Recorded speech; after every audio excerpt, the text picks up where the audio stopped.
So my name is Chelsea Andrews. I'm here with After School HQ, and we have Julie Edwards here today, who is nicknamed the Nonprofit Maven. Quickly looking over at her bio, I saw that you started your own company in 2020, and you'll have to correct me if I'm wrong here, but I believe that since 2020, you've had over 30 nonprofit clients and raised over $10 million. Is that correct? Yes. Amazing, incredible. So we're doing an ultimate giving guide today to Giving Tuesday.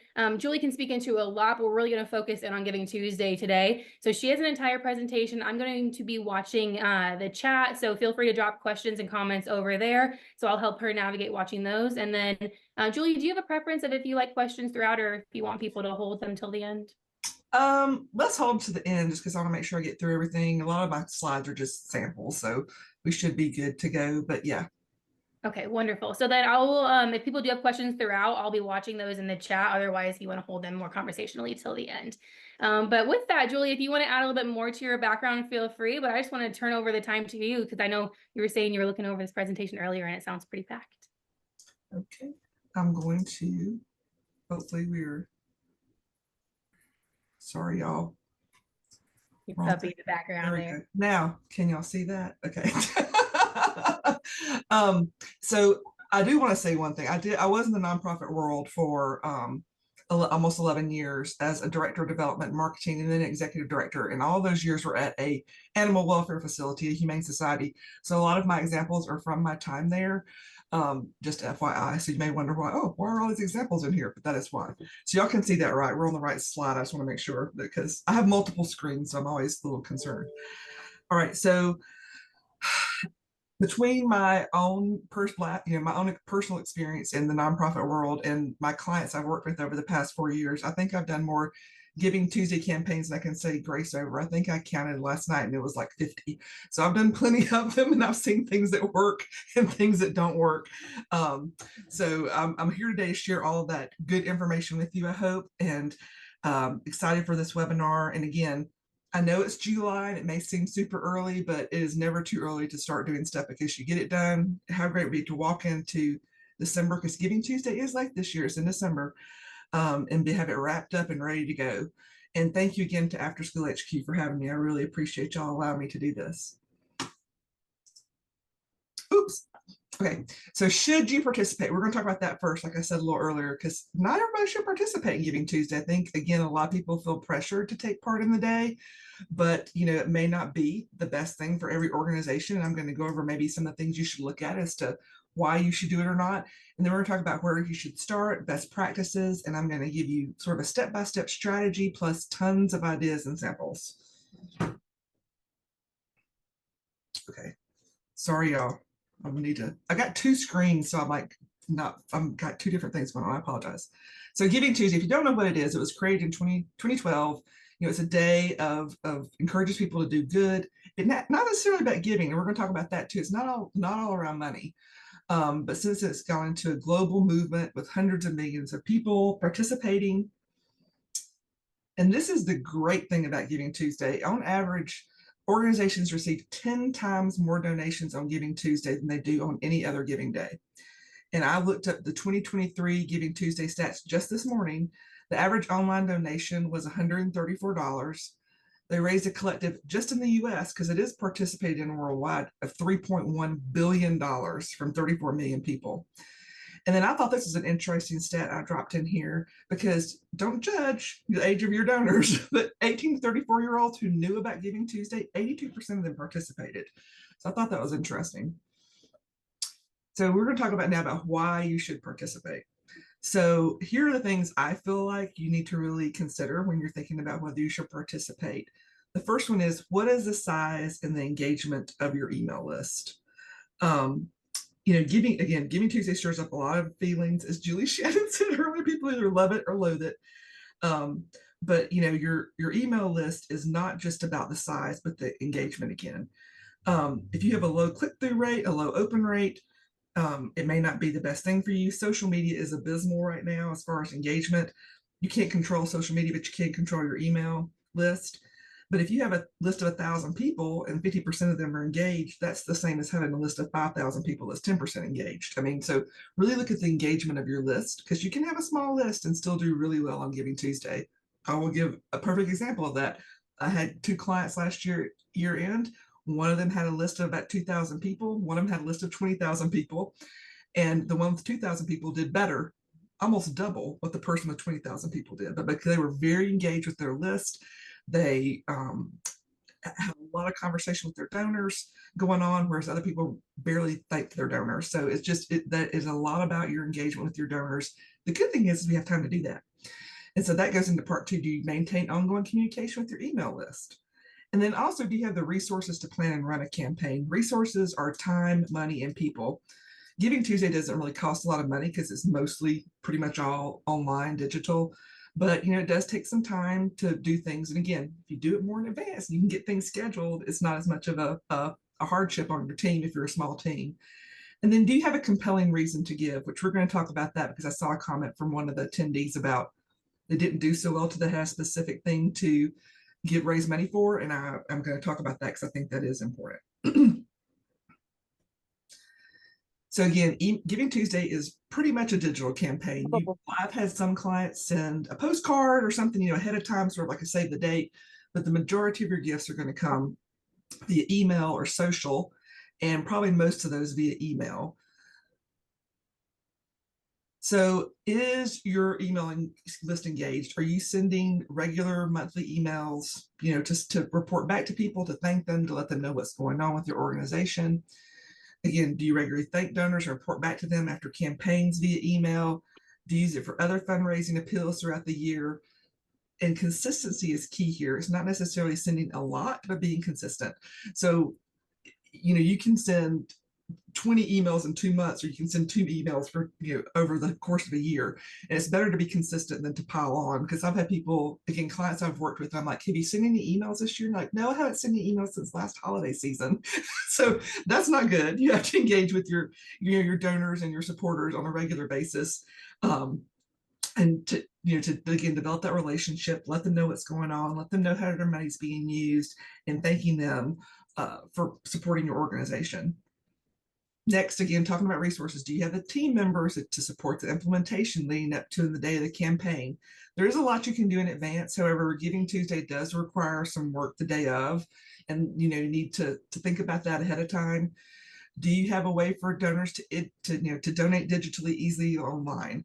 Some people have PayPal on their website. Some people don't have a website. Some people's website doesn't necessarily work well. There's a lot of, so you need to make sure all those things are in play and in place to make it easy for people to give. That's the number one thing, make it easy for your donors to give. And do you have an email platform that allows you to create and send emails easily? That could be something like a Constant Contact or a MailChimp, or a lot of people's CRM, their donor database, has an email platform within it. And that is fine. It doesn't matter, but just something where you can easily put together emails, and preferably with graphics. So, and we're going to show you some graphic ideas. And do you have a way to segment donors? I am not a big proponent of over segmentation. However, I do think there are some places to segment for Giving Tuesday. You probably want to segment out maybe your major donors, possibly your monthly donors, and send them something special saying, we know it's Giving Tuesday and you give monthly, but if you want to give an extra gift during Giving Tuesday, great. So, it is good to be able to segment donors if you can, and send some of your more specialized groups like that a specific message that acknowledges their giving and that this is an extra gift that you're asking them to give. And again, so do you have a compelling reason? So do you have a single great story that you can share? Or do you have a story bank to use for the campaign? I use the term story bank, but we kept a story bank at the Humane Society where basically we had a Google folder for the year. So for 2024, and then within that Google folder, a folder for each month. And within the folder for the month, every animal we took in that had a great story, and we put all of the copy in there, all the photos. So it was very easily accessible, because for years we sort of, when we needed a story, we're like, oh, what was that dog back when, or that cat? And, we'd be scurrying to find stuff. But I'm a big proponent of putting all your stories together in one place so you can access them easily when you need to. And then again, do you have a compelling or tangible program that could use financial support? And we're going to talk a bit more about how that works and doesn't work, because sometimes it doesn't necessarily always work in your favor. So we want to make sure we talk about that. And again, just an important note, if your organization does not communicate with your email contacts, it may not be prudent to bombard your donors with multiple emails. But the great news is because it's July, you have a long time to warm up your donors between now and Giving Tuesday. So that's a great thing about taking this webinar now is you have some months to, get ahead of that and start sending some communications out to your donors, not about Giving Tuesday, but just in general about here's what we're doing and thank you for giving and here's how we're using your money, so that when Giving Tuesday comes around, they're all warmed up and feel good about giving you money. So in summary, Giving Tuesday can be a game changer for a lot of nonprofits, but it's not for every organization. And you should assess your organization's particular resources to determine if you should host a campaign or not. And we're going to talk about some things you can do if you don't host a campaign a little later on in the webinar. So again, plan, and plan again. Developing a plan with a timeline is, optimal and what you should do. When are you going to start your communications? Are you going to send any print communications? Because if you do send a postcard or a letter, that needs to be backed out further as far as deadlines, because you're going to have to get that written, have that printed, have that stuff those letters, address them, all things you need to do to make sure that happens ahead of time and lands in homes when it needs to. How many emails are you going to send and when are you going to send them? How many social posts are you going to post? When are you going to post them? And then also you need to talk about who is responsible for each part of this. You're going to have copywriting, you're going to have graphics that need to be created, you're going to have the person that schedules. So there's a lot of moving parts and you need to make sure that those are all covered and somebody's responsible for those different areas. This is an example of a plan that I have used. So you can see about at this year, this is not, of course, this coming year, but this was a previous year where Giving Tuesday was on November 30th. So a week ahead of time, we sent a save the date email like Giving Tuesday is a week from now. Be sure to, mark it on your calendar. And you can see we noted whether that was going to go social and what time it would go on social, email, and what time it would go on email. And then, 2 days before, tomorrow's Giving Tuesday. And then the day of, we did 1, 2, 3, 4, 6 emails. So, in different, throughout the day, just started on like 9, 11, 1, 4, 6, 7. And we'll talk a little bit about all of those as well. And some of those were social, some of them were email, some of them were both. But again, plan all that out because you can use the same graphic that you used for the email for your social. You can modify the text, so it's not like you have to recreate the wheel. So that is a good thing about repurposing those things. And I'm not saying you shouldn't do social. You should absolutely do social, but just don't rely on social to be the only way you raise money because the algorithms are not great. I also want to drop this slide in here because I just saw this morning as well when I was doing my research to update my stats. This is from a company called Mission Wired, but they saw that they had that emails later in the day tend to do better. And they had 100 nonprofits that they, I guess, surveyed or whatever, and that emails after 8 p.m. raised 37% of their total email revenue. I thought that was very interesting. I had never seen this before, but you can see it's almost double, definitely double the morning, from till like noon, midday, but it continually increases throughout the day. But that, last 4 hours of the day, and of course this is all Eastern time, but that is I guess it's a sense of urgency that people, so don't actually, on my time I just showed you, my last email was 7. Rethinking that, I would definitely schedule. They're like even up until 11 p.m. I think they said, they had people posting and getting really good results. So again, I thought this was a really interesting case study and I wanted to share it because I can totally see why this works and something to think about when you're building out your timeline. So best practices, where to start? So again, website landing page, look at your website landing page. Is it easy to use? Is it attractive? Does it have photos on there? Is it phone friendly? Meaning, can people look at it on their cell phone? Can they see everything they need to see? I think, I don't remember the stats, so I apologize, but it's like 70 to 80% of people nowadays give off of their cell phone, and it's going to continue to increase. So just make sure that your website landing page or donation page is mobile friendly. Do you have a progress bar? Those can be very enticing to people to make them, reach the goal. Do you have a customized thank you and acknowledgement? Can you build that into your platform? Sometimes you can, sometimes you can't. Is your email platform easy to use? Again, customizable, easy to link. Are you able to schedule in advance? Because that's going to save you a lot of headache if you can schedule as much as you can in advance. And then again, your CRM, your donor database. Is it is it linked to your donation page? Is it easy to send thank yous and campaign updates? So again, you just want to make sure that everything is easy. The easier you make it for you and for your donors, the better off it's going to be. I'll say as a tangent, there are some platforms, and I'm not endorsing these, I'm just mentioning them, like Classy and CauseVox, that are specifically sort of campaign platforms, and they have a specific landing page for your campaign. If you have those, I think those are great. Or if your um, some CRMs I know allow you to have a specific campaign platform page. If you have the ability to have a specific campaign page, I would highly recommend you do that. In other words, you have a page just for Giving Tuesday. If that is too much for you and you can't do that, it's not, the end of the world. But anytime you can have a specific campaign page with a specific goal on it, I think that just helps you reach your goal all that much more. And you can be very specific about your goals and your what you're raising money for and all of those things. So, and also establish giving goals. I'm a huge believer in goals, because if you don't have a goal, you have nothing to shoot for. So talk about what your overall goal for the campaign is. I typically tell my clients, whatever your goal was last year, I would do minimally 10, but 20 to 20, shoot for 20 to 25% more than you did last year. Nobody knows your goal but you. No, you don't have to, put it out there necessarily unless you have a progress bar, but you can be judicious on your progress bar and have an internal goal.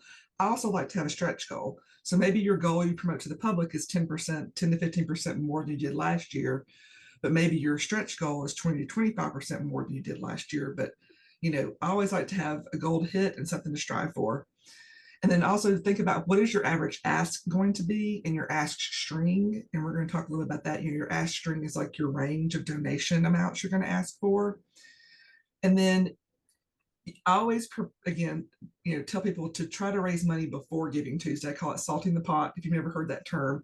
But, having some of your big donors or people that have given in the past give before that day. So when the day comes, that the pot doesn't start at zero, that, you already have some money, a pad of money in there. And now we're going to talk about matching gifts. And I'm a huge proponent of matching gifts. I'm going to say double negative. I have never not seen a matching gift work. And I'm going to talk a little bit about that and how you can secure a matching gift. So matching gifts, if you don't know what a matching gift is, basically, I'm sure you've seen it before, where you're like, all donations will be matched dollar for dollar up to $10,000 today, or 3 times, or whatever that amount is. But it's some amount of money that they're going to match the donations that are given in some amount or some way, 2 times, 3 times, whatever. So first of all, I'll make a list of prospects, individual and corporate, can be either or, and decide on the amount of the ask. I would say 50% of your overall goal is what you want to ask. If you can get 100, that's even better. But if your goal is $10,000, try to secure a match gift of 5. If you can secure a match gift of 10, great. But if 5, but I would say take anything you can get, but try to ask for 50%. I always have like a little one sheeter I prepare that I will give out to the people that I'm asking. Of course, I call them via phone and we would talk to them on the phone, but then I'd have to send them something afterwards that would have like a sample graphic to show how they're going to be recognized, and our social media stats, and any way that you're going to recognize them, especially for corporate donors. Most individuals just want to be acknowledged as a generous donor, but usually if it's a corporate donor, they're going to want to be recognized in some way. But here's the hot tip: you can have more than one matching gift. You can be very strategic and leverage your matching gift. So let's say you have a $10,000 goal, but you can't get a $5,000 match gift, but you can get 2 2,500s. Well, you can use one the first half of the day. And, and then you meet it by noon, and then you're like, oh, we met our first matching gift, and now we have a second one. And of course, you line those up in advance, but you can have more than one. You don't have to worry about just getting one. You can have 3. I don't care how many you have, but you can have several matching gifts, or even combine them, like three generous donors have, come together and we've combined their, donations to make this. So don't think you just have to have one. So remember that. And then the other, I can't remember if it's on the next, anyway, I'll go ahead and say. And the other thing is, preferably your match gift should be new money. In other words, it shouldn't be a donation that you are already getting from someone. Optimally, you want it to be a gift that would be new to your organization, maybe not from a new donor, but additional money, because you don't want to double dip into that money. In other words, if you're already counting on a $5,000 gift from XYZ Widget Corporation, don't ask them to make that the match gift. I will say, however, if you get to the day before Giving Tuesday and you're not been able to secure a match gift, you could leverage a gift like that, but it is better for it to be new money for your organization because you're not double dipping into that money. These are some samples from my organization that I led. And this was actually, we had a local Fido's World. It was like a dog training and boarding facility. And they were our match gift for many years. And you can see there, we put their logo on there. All gifts matched up to $5,000 thanks to their thing. And then in this social media post, we would tag them. So we tagged their Facebook page. And that particular dog, I'm going to talk about her in a little bit, but she was our story. I forgot she was even on the phone. Oh, not sure. Maybe somebody's not muted. Anyway, so yeah, so that's just a little sample of our cover posts that we had for our social media, which also I would say, make sure, if again, as much as you can, I don't want to put undue pressure on folks, but change the header on your socials. Again, be as specific as you can to put information out there that today's Giving Tuesday or next week's Giving Tuesday, or to save the date leading up to, but not too far out, but maybe the week before, start putting out those graphics and changing your graphics for that time period. So people, again, know it's coming up. As you saw earlier, people will give, they know about it, but they don't know about it, they can't give. So make sure you're getting the information out there. So defining the purpose. So again, as we talked about earlier, if you can support a specific program or service, it really can resonate with people more sometimes. For example, summer camp operations, or maybe there's a specific need. For many years, ours was food for the shelter animals, or it could just be a general kickoff to your year-end campaign. But I would preferably have some type of purpose around the campaign that you can use to promote it. You can choose a specific program or service that you need to raise money for. And the other thing to be careful about is because Giving Tuesday is sort of a crowdfunding day where you're asking people who may not normally be a supporter of yours to give. So you want to have a very specific ask that's tangible and a low buy-in. So your average gift ask should be, say, $30 to $40-ish. And I will give one warning here, though, is that if you are doing this for a specific program or service, be careful about designated funds. If you earmark money for something specific, it has to be used for that in the nonprofit world. We, again, and I'm going to show you an example of this, but for years, our Giving Tuesday ask was what we call the Food Bowl Fund, but it was to raise money to feed our animals for the next year. So we'd raise all the money we need to feed our animals for the next year at the shelter. We got to the point where our Giving Tuesday was so successful, we raised more money than we needed to buy food. So we had to change it up, and then we started calling it Food Bowl Fund Plus. So it was food plus medications or anything else. So just be careful when you're thinking about that, and if it's going to be for a specific program and you're deciding on your goal, that you don't overshoot that, because you have to use that money if it's designated funds for that specific thing. You can choose to cheat on that or not. I'm not going to tell you that, but I'm just saying that's what they say. So again, here were the asks. So again, there on the right was, again, our Food Bowl Fund, fill their bowls, very concrete ask, Food Bowl Fund, homeless animals need you, $30 feeds an animal for 30 days. Very specific ask, very low amount, a good buy-in amount. And then we did multiples of that. So 60 days, so we just did multiples of 30, 60, 90, 120. On the left, there was a client that I worked with that worked with women who were low income or homeless, period poverty, to provide menstrual products. And so again, she had a great deal where a $135 gift to cover a woman's menstrual needs for a whole year. So $135 gift, 365 worry-free days. and again, very tangible ask. She had a match, August matched up to $10,000 that year. So again, those are very tangible things. Now, her gift, even though it was for something very specific, that was her mission, her major mission. So she'd have to worry about it being designated. Whereas us for the food bowl was a very specific thing within our organization to get food for the animals.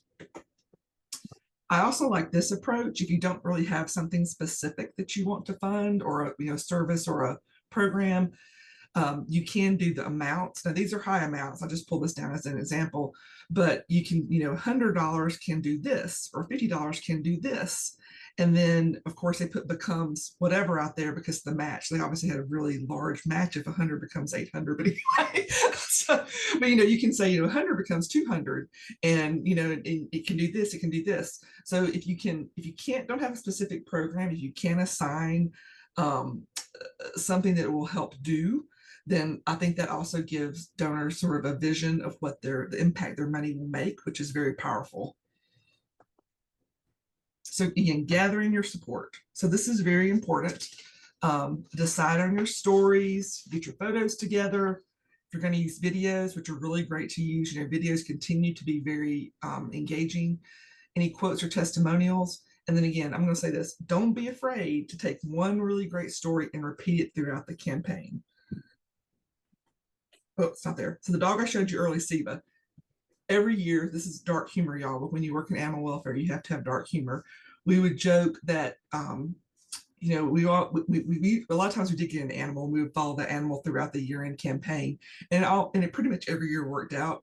But I would always joke, I would say, if we don't get an animal in soon, I have to go throw a dog in front of my car and hit it. It was a joke. Okay? But that dog, Siva, she got hit by a train. And obviously she didn't get hit by a train head on, but she did get clipped by a train, and she lost part of her ear. She lost one of her paws. She was a white dog. She came in covered in soot. It was a very dramatic story. And it was a very dramatic intake photo of her. And we used her photo throughout, Giving Tuesday, and just continued to repeat her story. Because remember, the email people will see it, but your social media people definitely, you may not hit the same people every time. So if it's a great story like that, just keep retelling the story. Just keep repeating it, because that's not a horrible thing to do. It really isn't. Don't worry about recreating the wheel too much. So write your copy for your emails first. Subject lines are crucial.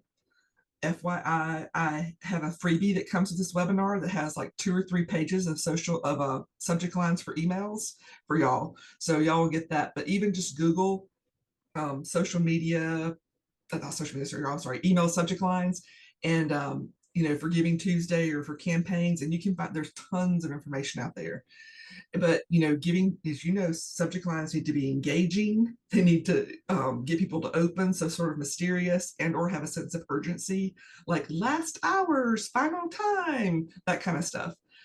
Then you can take your email copy, and again, you can adapt it for your social post. You can also take that email copy and adapt it for your website, donation page, anything else you need. Of course, include your match. And do use urgent language appropriately. There is a fine line between overusing urgent language. So, you may want to ramp up throughout the day. As I said, it's like, as you get to those final hours, start saying, last 4 hours, last hour, but don't start out a week before and saying, and being too urgent, because you sort of have to ramp that up, because it's sort of like the boy who cried wolf. You don't want to overdo on that. Also, Giving Tuesday, as in Giving Tuesday, the organization has a ton of resources on their website. They have all kinds of information. They have sample graphics that you can use, that you can download into Canva. So all kinds of stuff. So please go to their website and check that out, because there's a lot of things there that can help you, even tips on how to get your information out. But they do have a lot of good resources, I feel like. And again, if you Google Giving Tuesday resources, there's probably a ton out there. Developing your stewardship plan. So y'all, stewardship is the hill I will die on. Stewardship is donor relations, if you don't, another way to say that, because I know for my organization that we dramatically changed the way we stewarded and communicated with our donors in 2017.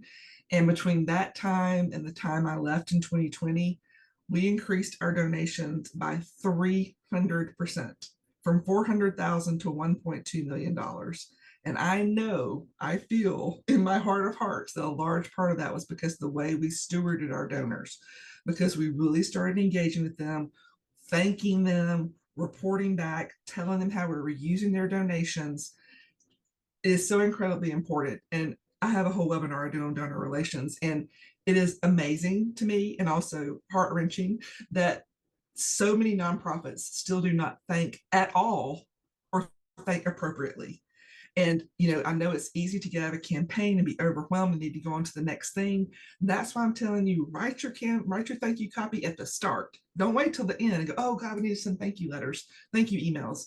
So as you're writing your emails and stuff early on, go ahead and write your thank yous.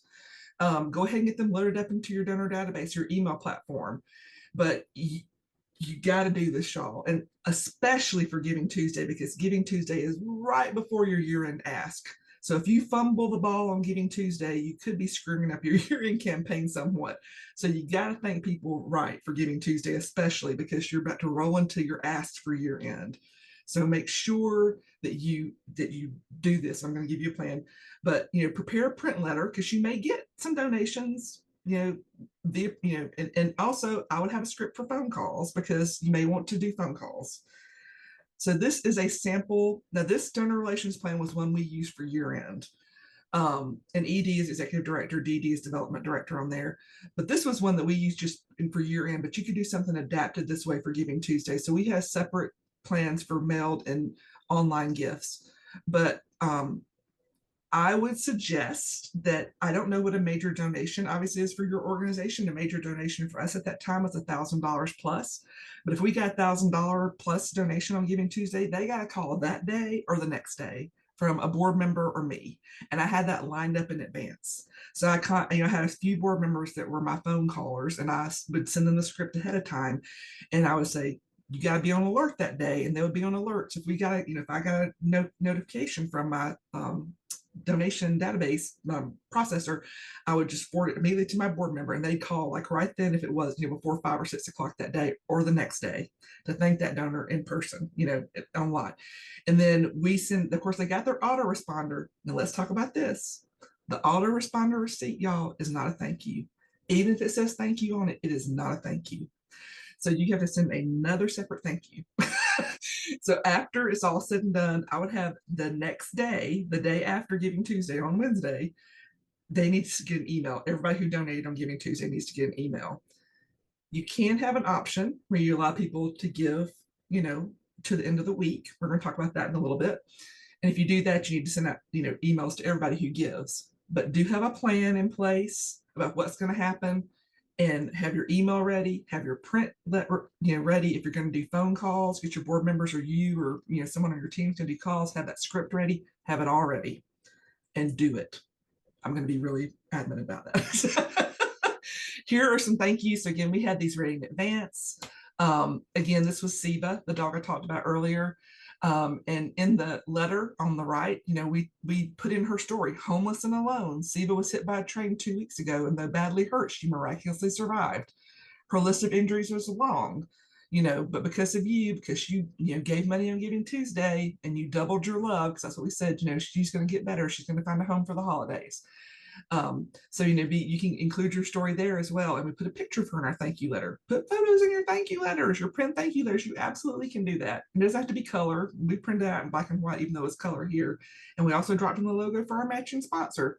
So you don't have to just have text on your letters. You can be creative about that. Be as creative as you need to be to think appropriately and to engage folks. This is a client I had that's also an animal welfare organization, Chi-Town Pitties.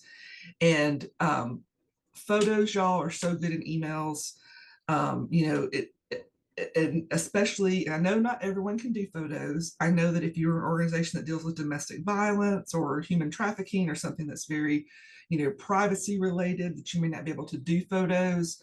But even if you can't use a photo of your clients or the people that you serve, maybe you can use a stock photo that would be equally emotion evoking, I guess is the word I want to use there. But just some little tips here, thank you so much at the very top, photos of the dogs looking at the camera in this case. You're our life-saving heart of gold hero. And then we bolded out and put in color the things that we wanted people to notice, because people skim emails. And so if there's something you specifically want them to see, I would recommend bolding it and or putting it into color. So you can see there we said, we did an overall total of this from this many donors. Another really great tactic I like to use is if you do have an organization where you have like a before and after situation, we would put before photos of dogs and after photos of dogs so that people could see the transformation, so they can see what the impact of their gifts. So develop your graphics. So again, make a list of your needs. What are you going to need for social media? If you have, how many emails are you going to have? How many social posts you're going to have? What do you need to post? Do you need to do videos? Do you need to take photos if you don't already have them? Do you need to create videos if you don't already have them? Make sure you get your sponsors, your matching gift logos, that you have those ahead of time. And I'm, again, a big proponent of branding for a consistent look. Again, use Giving Tuesday's resources because they're unbranded, and they also encourage you to change them. So you can see here, Giving Tuesday doesn't mind that you do this, that you take the Giving Tuesday heart and change it up into your colors. So you can change it into your corporate colors. You can see there on the left, that was ours. We just turned it into solid red. But they don't mind that you do this. They, in fact, again, encourage this. So if you want to change it to your brand colors, do that. Be creative again. And this is an example of how you can take one look and reutilize it throughout your campaign. So again, this was Chi-Town Pitties, but this is one post, but we just changed the headline. Save the date, 1 week from today, join us tomorrow, today's the day. Same thing again, save the date, 2 days until, tomorrow's the day, double your good. So you can have one branded look and just change the call to action. Make it easier on yourself if you need to. If you have a small team, don't worry about that. And again, this is not bad, because people will see this and they'll say, oh, that's a Giving Tuesday post in their head, even if they're not, so they'll get that. These actually are graphics that were from Giving Tuesday organization, and they just left a spot there for you to drop in your own picture. So of course we put the match on there at the bottom, but that was all there. So we just dropped in the brand of the organization, or their logo, excuse me, in the photo. And then that's all we needed to do. So again, these graphics are available on their website. You can go download them, I believe, into Canva, open them in Canva, and then you can just drop in your logo, drop in your own photos. If you have a match, drop in a line about that. Adapt them how you need to adapt them, already created. So again, don't make it hard on yourself. Just use what use what's already there, and don't recreate the wheel. Again, another branded look, change the call to action. This in particular was the dog. If you don't have photos, again, of your clients or the people you serve, you can always use stock photos. There is a great website I will mention called Unsplash, I think, where you can download professional photos for free. So check that out. And yeah, but do use photos. Don't not use photos. I know that's another double negative. And again, you can see here, one of the things we did was like put the words in color we wanted to pop out: save more lives, double your impact. And again, this particular graphic was an email header, but you could also use this for a header in your social media. So again, you may have to resize it slightly, but you can create one time and reuse multiple times. So don't make it harder on yourself. You have to recreate new stuff for every single thing. Again, I'm going to tell you to pre-schedule as much of your digital media as possible, both your social medias and emails. There may be some posts you need to go live the day of. For example, if you're doing a goal post where you're saying you've already met X amount of our X amount goal, you can go ahead and create the graphic and have the text ready to go, but you may need to drop in the amount, obviously, at the last minute before you get ready to send it. If you choose to do this, you don't have to choose to do this. Challenges, if you can do this, and again, no pressure, you don't have to do this, but it can be good to incentivize people during the day. And I'll give you some examples of that, like gift card drawings or low value giveaways or small value matches. This is also a way for you to include other corporate sponsors. Just warning before you do this, make sure you know how you're going to track it on the back end, so that if people give, that you have a list of those folks who gave in that particular hour, so that you can do the drawing from them. But for example, these are some people I worked with, but like one did for all $25 donations from this time to this time, you're going to be entered to win this gift. Or if you give any amount of money during this time, you will get, we had one of our board members on the spa. And so she gave us these $25 gift cards to the spa. And she said, as many as people as want to give a gift. And we did set a minimum donation amount though. They had to give at least $25, but everybody who gave $25 within that time period got a gift card to the spa. And then you can do a mini match. In other words, if you want, again, this is being strategic about your matches. If you have somebody who wants to give you a little bit of a match, you can use that match for one particular hour, and say, this particular hour or these particular hours, if you give, it's going to be triple or quadruple or whatever, and you can add it to your other match. Or if it's later on in the day when your first match has been met, you can utilize that. So again, mini matches, giving things, but as always, if you're giving something away, I would highly recommend that you make it be a minimal donation for people. Doesn't have to be a lot, but a minimal donation for them to participate and be entered into the drawing. Other strategy notes, again, don't rely on social media. Gotta have email. Social media should be very, very secondary to your email. Don't be afraid to stand out. Do what you need to do. Make sure you're tagging your sponsors and major donors on social media. If Facebook now has changed up things. It's not free anymore to donate through them. They do charge you, but if you do have the donate button, I would recommend using it because some people might give on the fly and do it. And also provide regular updates on your goal throughout the day so people know where you are. Because it can be very compelling that 11 p.m. email you drop if you're like, we're $1,000 away from our goal. People may come through, and I've had people give the whole $1,000, like, oh, we want you to meet the goal, so we're going to give the whole amount. And let's say you don't do Giving Tuesday, and that's perfectly fine, y'all. Some other things you can do on that day is just show gratitude in general to your donors or volunteers. Again, a great time to do that because you're heading into year end. Say, hey, today is Giving Tuesday, but we're not going to ask you for money today. Instead, we're going to thank you for your support throughout this year. We're giving to you instead of you giving to us. And do some kind of warm, gushy email, warm, gushy social post that day. Encourage your team to give back. Like if there's an organization that maybe I can't think of the word, my vocabulary is failing me, that would match up with your organization, like let's say a food bank or something. You could go work with them that day. Again, host a good news takeover on social media, like here's all the great things that you've done this year. Sort of ties into number one in the gratitude. But again, you can talk about generosity and giving and thanking your donors and not actually raise money that day, but still use that day to benefit your organization by tapping into the spirit of the generosity and the giving. So final thought, don't participate in Giving Tuesday just because everyone else has. Make the decision what's best for your organization. If you do participate, plan your strategy to yield the best results. And I'm going to give you a really quick story because I know we're getting to the end of time.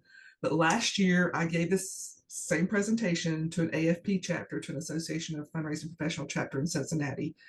There was a lady who attended from an organization. It was a small faith-based organization. They had less than 2,000 people on their email list. She said they had always been discouraged from doing Giving Tuesday by other people because they thought they were too small to do it. After they took this webinar, they decided to have Giving Tuesday. They did everything I suggested. They did their copy in advance. They had everything lined up and ready to go. Which was great for them because their founder and ED, who was the sole employee, had a heart attack on the Saturday before Giving Tuesday and was out of the picture.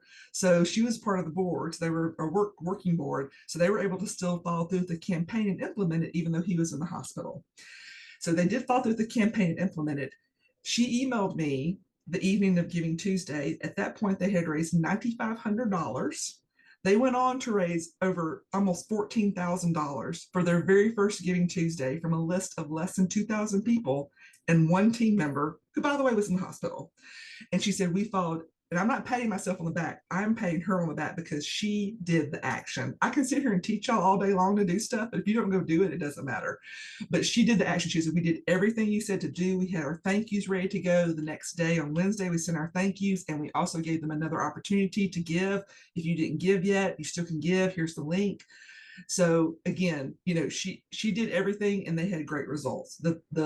Again, is strategize, make your plan, stick to the plan, do as much in advance as you can so you're not thrown off guard if something happens.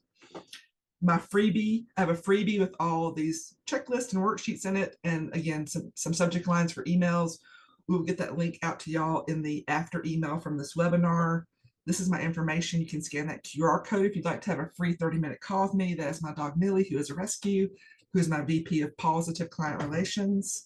And there's all the ways you can engage with me if you'd like to. I'm glad for you to email me with any questions or DM me on LinkedIn, Facebook, whatever. So I'm going to leave this up if that's okay for just a second, or how can I do that so that we can still answer questions? Because I want them to be able to scan the QR code if they want to. You're fine to leave that up. You can just leave the screen looking that way. And then if anybody had a question that they wanted to chat through, feel free to come off mute or put that in the chat now. And I know y'all, that's a lot covered pretty quickly, but I know that they're recording this and they're going to send it out afterwards. Yep. And again, if you have any questions, you're welcome to reach out to me. But I think you got the overall gist was plan, pre-do, and plan, and think. But please feel free to ask questions. We do have a hand raised. Kira, if I'm pronouncing that right? Yes, good morning, or afternoon, depending on where you are. We are an organization that kind of serves other organizations. Mhm. So a lot of watershed groups in Montana are very small with either no staff or one staff. And so our mission is to support them to get that work done on the ground. And so we often find it hard to provide photos that aren't just like beautiful scenery, what Montana is known for. Do you have any suggestions? What is your client? Who is your client? Is it for environmental stuff, or is it all different kinds of nonprofits? Yeah, so it's mainly watershed groups, which they are doing like river restoration, local education with like school groups. They do a wide range of things. So I would, and again, maybe you have some time between now and Giving Tuesday that there's going to be something they're doing, but school group out at a river, picking up trash or whatever the heck they're doing, great photo to use for Giving Tuesday. And I'd say the tighter, the better. So like, let's say you have, a couple of little kids, they're smiling with their little bags of trash held up. I don't know, I'm making that up, obviously. Yeah. Something like that, and those are the kind of great things. Children always play well, obviously, and animals, but something like that, that's a tight shot of them working the river in the background kind of stuff. I think would be great for that. So focusing more on photos from the groups than about the groups. Yes, that's what I would do. If you want people in them, and I would highly recommend you have people in them, that you do that. And again, not wide shots. You want to have as tight a shots as possible. Or let's say you have an environmental engineer go out and he's out there taking a sample out of the water. You could get a fairly tight shot of him from the waist up, like bending over doing a water sample or something. But something like that that shows them in action doing the work, I think would be great shots for that. If you can get that coordinated, I would definitely do that. Awesome. Thank you. And some video as well. Like if you're going to be out there taking down photos, go ahead and shoot some video of the kids out there picking up trash, laughing, having a good time, whatever it is. Of course, I'm making this all up. As well. Use that as well. Awesome. Thank you. Anybody else have a question or a thought for Julie? Eloise, I know you do. I see you looking.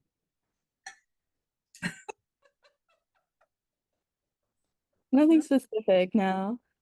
Okay. Did that resonate with you, Eloise? I know you said you're one of the people that did not have a great Giving Tuesdays before. So was any of that?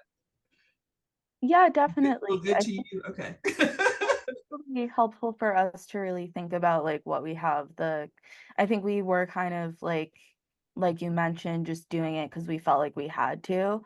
So I think it'll be helpful for us to consider like what we have the capacity to do. Honestly, I would rather you, if it's not meaningful to you and you don't have something you feel like you can build it around, to put that effort towards your general year-end campaign. I mean, I think a lot of people feel I love Giving Tuesday. Don't get me wrong. And Julie Shannon, I know she said she hates it. Like I said, it's a very love or loathe day, but don't force yourself to do something that you're not going to be successful at. And why waste all that energy when you could put that energy towards something else that you will be successful at? So I'm not going to sit here and say do Giving Tuesday. I'm going to say do what's best for your organization. I have a question. Yes, ma'am. Hi. I'm interested in Giving Tuesday. I've seen it around, but I've never gotten the opportunity to actually get into it. So how do I register for it? Where do I go? You don't have to register for it. You just do it. I just do it? You just do your own campaign. I would recommend going to Giving Tuesday as like an organization. So they have a website, and going to their official website and reading what it's all about. But it's always the Tuesday after Thanksgiving. Okay. And so this year it's actually in December because Thanksgiving is very late. I think it's like, I don't know the date, December 2nd, maybe, I can't remember. But which means it's going to shorten the year-end giving season. I hate that for everybody, but do go check it out and see what it's about. But again, if you're going to do it, make sure you know what it's about, make sure you know what you're going to raise money for, and make sure you have a plan in place to raise the money and to thank folks afterwards. Thank you. In the immortal words of Ron Swanson from Parks and Rec, my soulmate, it is better to whole ass one thing than to half ass two things. So if you're going to do Giving Tuesday, whole ass it. I love that. Anybody else have a question or comment before I go ahead and close this out? I don't believe so. So we had Julie on today. After School HQ, I didn't really introduce the company that was hosting this webinar so much on the front end. Usually people kind of trickle in. So if you're still around, then you're probably the most attentive people who chimed in. But After School HQ is an education technology company. It's a software to support people who run after school programs with the administrative side, with communication with parents and students, and then also on tracking the metrics of the impact that you're having. So you're going to get a follow-up email that was from this webinar. We do them once a month, so there'll be another next month. And in that follow-up, we'll have the freebie that Julie mentioned, and also just contact information to be able to get in touch with us and learn more about After School HQ. But thank you for your time today, Julie, and I hope that everyone has a great time launching your Giving Tuesday campaigns if you choose to do so. And I hope that we'll be in touch soon. Thank you all. Y'all have a great one. Thank you. Bye-bye.